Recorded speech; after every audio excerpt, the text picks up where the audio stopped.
Di panel selanjutnya, terlihat jika Silver tengah menemui Persian dan memintanya untuk bergabung menjadi kesatria ceria, dan juga berada langsung di bawah kesatria utama milik ceria ya.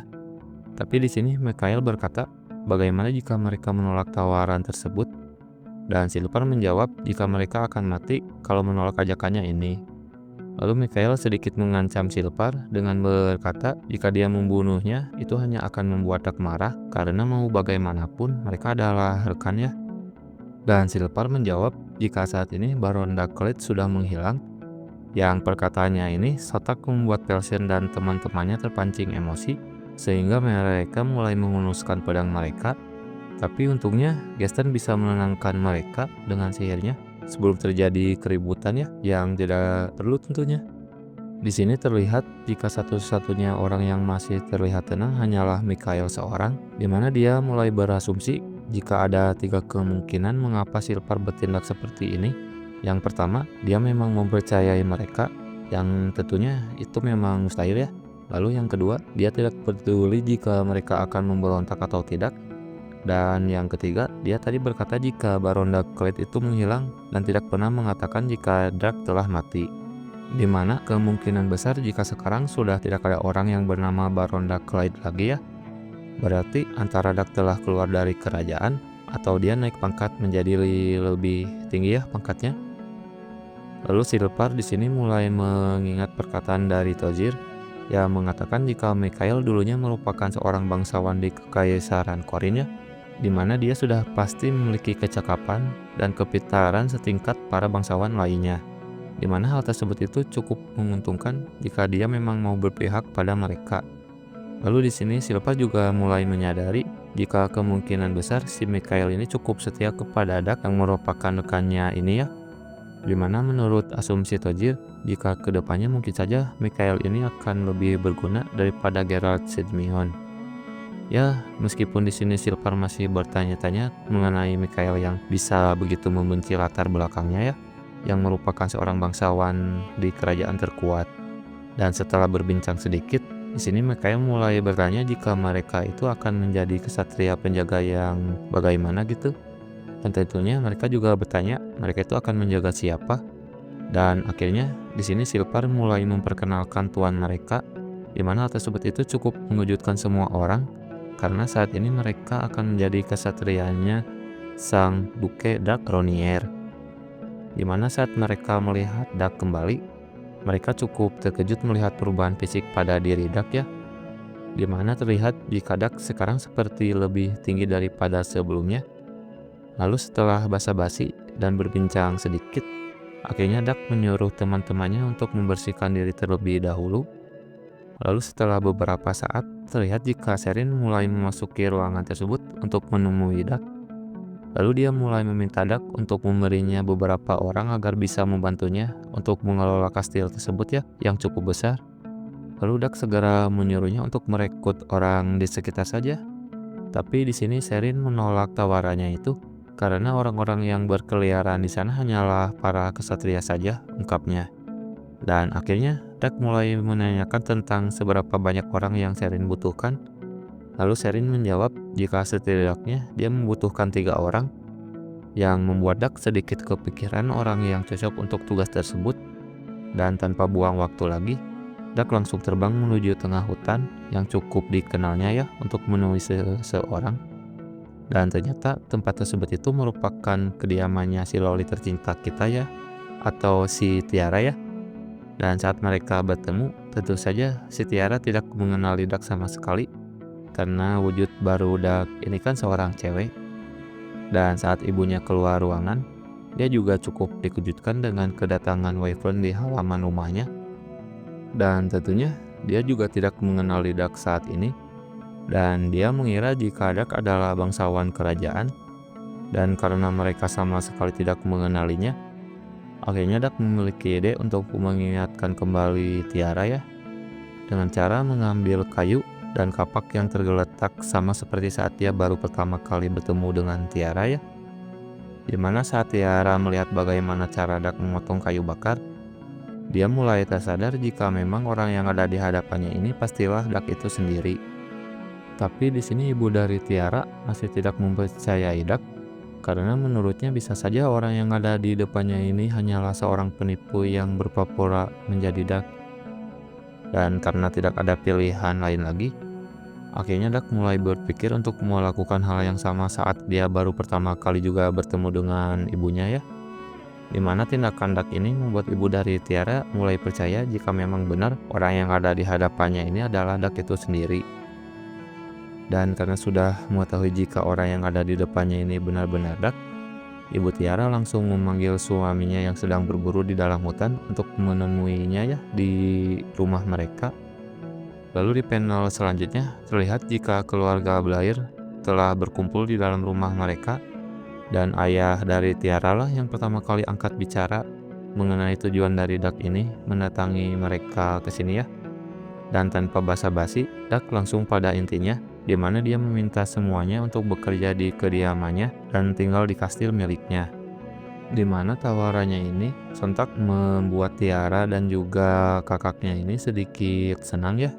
Tapi ayah mereka malah menolak tawarannya ini yang membuat kesenangan mereka langsung sirna begitu saja. Dan alasan dia menolak tawaran dari Dak ini ternyata karena dia merasa keluarga mereka tidak pantas melayani seorang duke dari kerajaan. Berhubung keluarganya ini selama ini hanya tinggal di dalam hutan ya. Lalu Dak mulai berkata jika dia tahu akan hal tersebut, tapi Dak juga merasa dia harus membalas kebaikan mereka ya, yang telah merawat dia selama 2 tahun penuh ketika dia baru pertama kali teresekai ke tempat tersebut. Dan juga hutan tempat tinggal mereka kini menjadi semakin berbahaya untuk ditinggali ya, dimana meskipun keluarga mereka sudah terbiasa melawan monster, tapi tetap saja hal tersebut masih memiliki resiko yang cukup tinggi ya. Dan berhubung Dak kali ini sudah menjadi seorang duke, jadi gelar tersebut sudah cukup untuk melindungi semua keluarga mereka ya. Lalu Dak melanjutkan jika yang lebih penting itu merupakan opini dari sang istri yang juga kepala keluarga dari keluarga tersebut ya. Lalu ayah dari Tiara berkata sudah pasti jika istrinya ini akan menuruti semua perkataannya tersebut ya. Dan ternyata malah sebaliknya. Di sini Nyonya Blair malah lebih memilih untuk menuruti perkataan Dak ya. Dimana perkataan dari Dak ini memang menurutnya itu terdengar cukup masuk akal juga. Dimana jika dia juga tidak ingin jika keluarganya ini sampai terancam mara bahaya ya. Terlebih dia juga bermimpi untuk bisa tinggal di sebuah kastil yang besar ya. Dan menurut Dak, keputusan istrinya ini malah lebih bijaksana dibandingkan ayah mereka. Lalu karena keputusan sudah ditetapkan, akhirnya ayah Tiara menyetujui tawaran dari Dak. Dan akhirnya mereka semua mulai bergegas untuk pergi ke kastil milik MC kita ini ya. Dimana sesampainya di sana, mereka langsung disambut oleh Sherin yang memang sudah menunggu mereka dari tadi. Dimana Sherin mulai menanyakan tentang keahlian mereka satu persatu. Dimana menurut Sherin keahlian mereka itu cukup untuk meringankan beban kerjanya yang harus mengurus kastil yang super besar ini ya. Karena mereka semua memiliki keahlian yang berbeda-beda tentunya. Tidak lupa, Sherin juga berterima kasih kepada Dak karena telah membawa staf yang berkualitas. Lalu di panel selanjutnya, kita melihat Dak sudah berada di ruangan yang cukup besar ya, dimana dia langsung mengeluarkan titan miliknya ya, yaitu Andromeda. Dan setelah dia memanggil Andromeda, dia segera memintanya untuk segera membatalkan kontrak dengannya ya. Yang tentu saja permintaannya kali ini sama sekali tidak digubris ya oleh Andromeda, yang membuat Dak bertanya-tanya mengapa Andromeda tidak menurutinya kali ini. Dan alasan Andromeda menolak pembatalan kontrak dengan Dak ternyata karena dia tidak ingin kehilangan master yang hebat sebagai tuannya ya. Berhubung kali ini Dak sudah menjadi sangat kuat, berbeda dengan dia yang sebelumnya. Lalu Dak berkata jika pembatalan kontrak kali ini itu bersifat sementara, karena saat ini Dak tidak akan melakukan pertarungan besar. Dia juga berjanji kepada Andromeda jika saatnya telah tiba, dia akan melakukan pertarungan besar bersama Andromeda, di mana Andromeda kali ini sedikit mengalah dan akhirnya dia menuruti keinginan tuannya ini yang ingin membatalkan kontrak. Dan karena masalah Andromeda telah selesai, Dak mulai menyuruh Silvar untuk mengeluarkan titan miliknya, dan segera menyuruhnya melakukan pembantalan kontrak karena saat ini Daklah yang akan menjadi tuan dari Titan tersebut. Yang tentunya hal tersebut cukup mengesankan bagi Andoronia ya, karena yang akan menjadi tuan barunya ini adalah seorang master sekali berdak, di mana Andromeda yang melihatnya dari samping sedikit cemburu kepadanya karena telah mencuri master hebat miliknya. Ya, meskipun dia juga tahu jika itu hanyalah sementara ya. Dan setelah melakukan kontrak dengan Dolonia, Dak langsung menuju tempat latihan untuk melakukan pemanasan dengan para kesatria yang sedang berlatih. Di mana karena kekuatan Dak terlampau jauh dengan mereka, dia dengan mudahnya bisa mengalahkan mereka tanpa berpindah tempat sedikit pun. Dan setelah pertarungan, Dak mulai memahami seberapa besar tingkat kekuatan seorang Gerudo itu. Lalu karena menurutnya mereka masihlah belum memenuhi standarnya, akhirnya Dak memutuskan untuk melatih mereka semua secara langsung. Lalu di panel selanjutnya, terlihat jika para kesatria tadi sedang meditasi untuk mengumpulkan mana di dalam tubuh mereka ya. Tapi setelah beberapa jam berlalu, mereka kini mulai menyerah karena mereka tidak mengetahui tentang metode latihan tersebut, di mana mereka sudah terbiasa latihan fisik setiap harinya. Jadi metode yang kali ini diajarkan oleh Dak itu tidak bisa dimengerti langsung oleh mereka ya. Lalu Silver mulai memberitahu Dak jika para kesatria ini sekarang sedang mengalami kesulitan dalam menjalankan metode latihan yang Dak berikan. Lalu Dak berkata jika seharusnya akan mudah bagi mereka jika saja mereka sedikit lebih fokus untuk merasakan mana di sekitar. Karena menurut Dak sumber mana yang ada di dunia ini tuh sangat melimpah.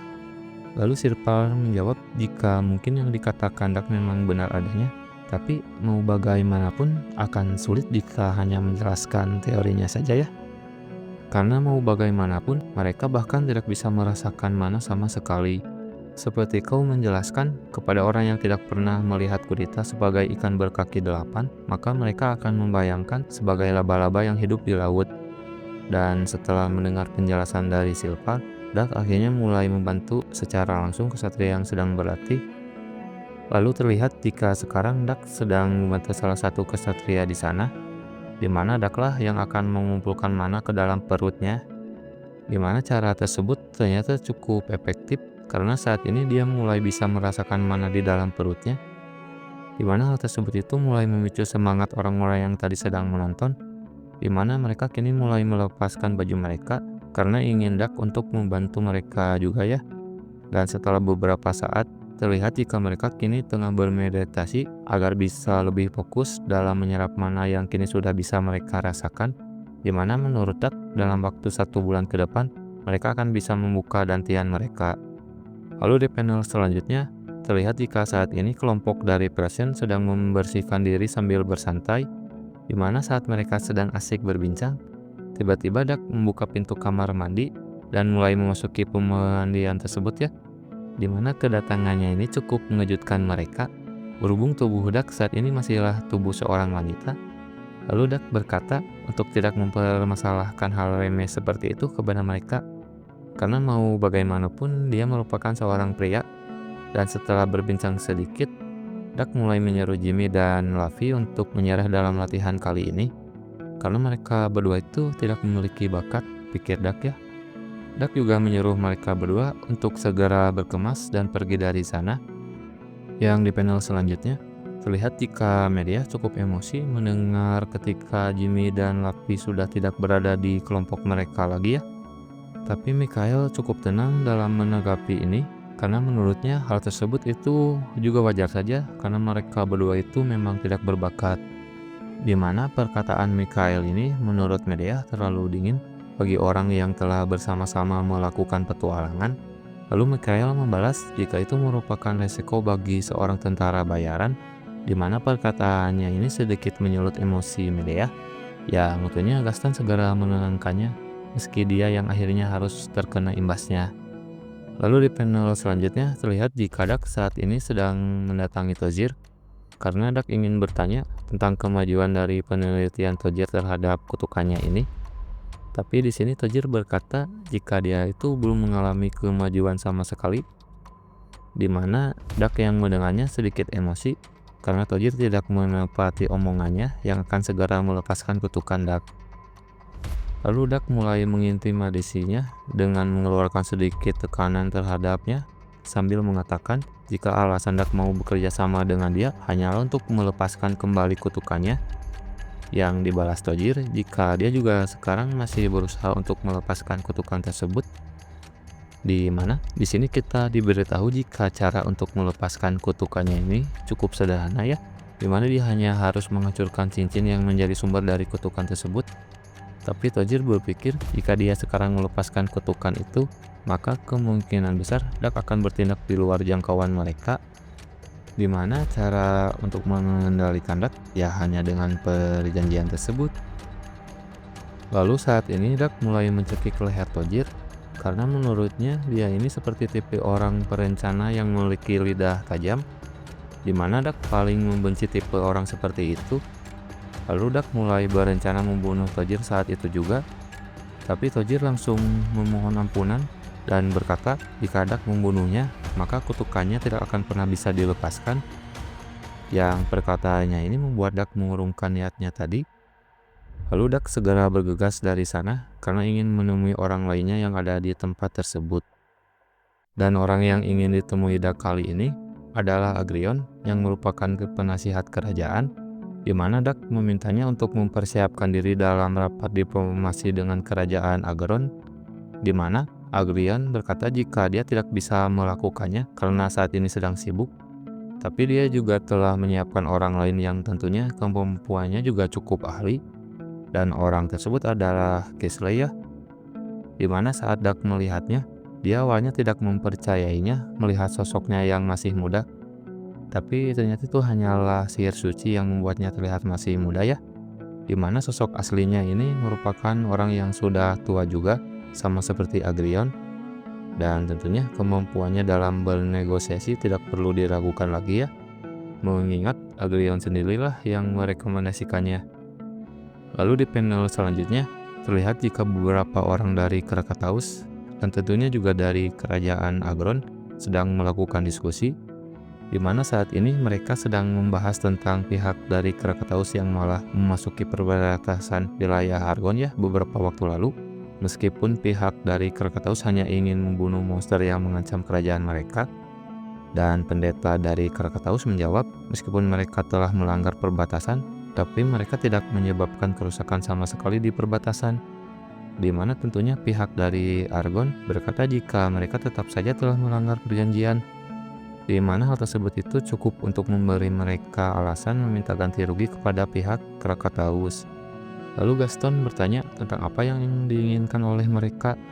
Lalu pihak dari Argon berkata jika negaranya ini ingin jalur perdagangan darat yang berjalur di pegunungan Maltorio, di mana keinginannya mereka ini cukup berbahaya menurut Kisley, karena tidak menutup kemungkinan mereka akan menyerang Krakataus jika jalur tersebut itu dibuka.